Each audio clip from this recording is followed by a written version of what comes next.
Abundance, abundance, abundance. We hear this over and over and over and over and over and over again from many humans on your planet. How can I be more abundant? You can't. You can only be abundant in different ways. You are already as abundant as you will ever be. However, if you have a belief that you lack something, then what you have is an abundance of lack. So again, the issue is not, how do I learn to be abundant? The issue is, what am I defining abundance to be? Because you're always abundant in something. Always abundant in something. This is why we prefer to take the charge off the idea of what abundance needs to be represented by. It can be represented by many things, including money on your planet. There is nothing wrong with that. It is a symbol of exchange. It is a valid one, just like any other symbol. But the idea is it doesn't always have to be that form in order to represent abundance. Our definition of abundance is the ability to do what you need to do when you need to do it. Period!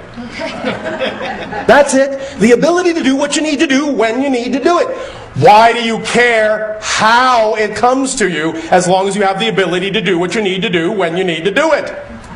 So the idea is to relax the need, to relax the insistence that it must come in a certain way, because paradoxically, when you actually insist that abundance can only be represented by one symbol, you actually close all the doors through which abundance could come in other forms.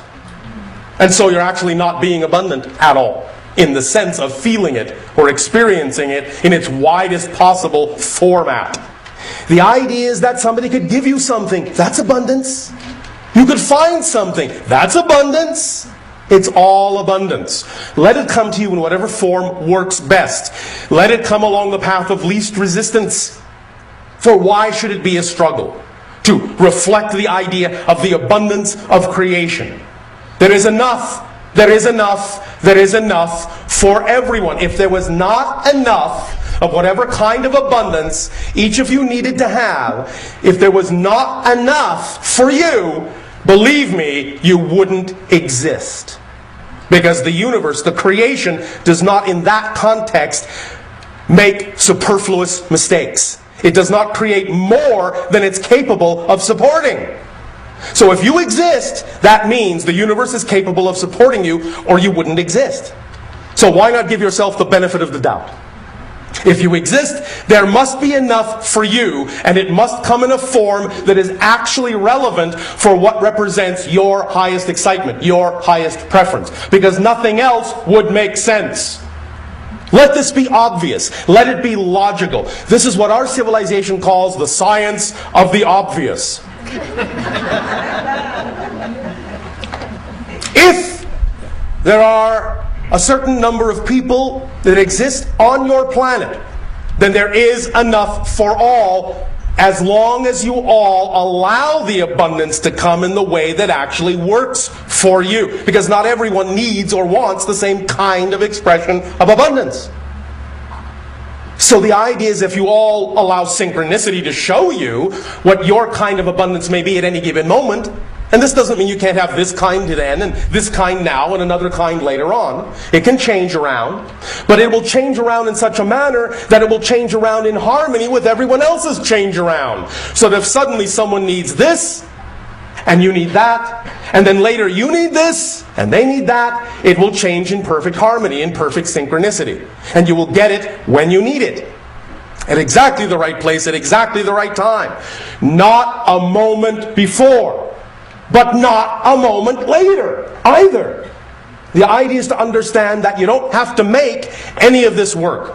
All you have to do is allow it to work, because it already works. It does. It really does. Honest. It does. Again, if it didn't, you wouldn't exist. You would not be supported in your existence at all. Please remember how unconditionally supported you are. You are so unconditionally supported by creation that you are even allowed to believe you are not unconditionally supported. That's how unconditionally supported you are. So take it at face value. If you actually have been given the ability to believe that you are worthless, that you are unsupported, that you are nothing, and yet you still exist, what you are being given is a demonstration that the universe is absolutely willing to unconditionally support anything you say is true about yourself.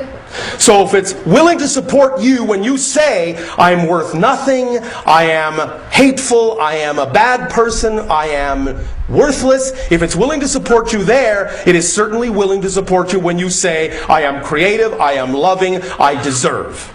There is absolutely no difference in the eyes of creation, no contradiction whatsoever. And when you decide which one is true for you, there is nothing in existence that will contradict you. It will simply reflect whatever you have said is true about you at that moment. Because that's what it means to be made in the image of creation.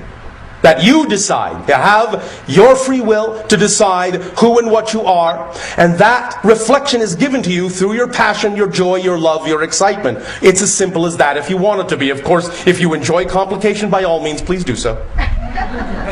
Because I don't want to take away your fun. And if you feel like struggling, if you feel like making an effort out of it, by all means do so. Because that's valid too. That's the point. It's all valid. And when it becomes all valid, when you do not judge this as being less than that, then paradoxically you will actually get what you prefer more often, because you are not focused on trying not to get that. The idea is that when every choice is equal, then it is easy to choose what you prefer. But if you are afraid of certain choices and devalue them, then you're actually devaluing a part of creation, and you will only get the reflection that you are devaluing a part of yourself. And therefore, you will be forced, in a sense, simply by the nature of existence, to focus on the thing you are devaluing, because that's where your focus is. You're putting undue energy on making it stand out in some way, shape, or form from the rest of the choices that you could make that are all equal. And any time you make something stand out, you're putting energy into it and saying, this needs to be bigger and more important than anything else. And therefore, whether positive or negative, it will be. Until you can relax your insistence that it needs to be so important and allow yourself to know that it will not control you, it will simply respond to you in whatever way, shape, or form you start choosing to respond to the idea of yourself.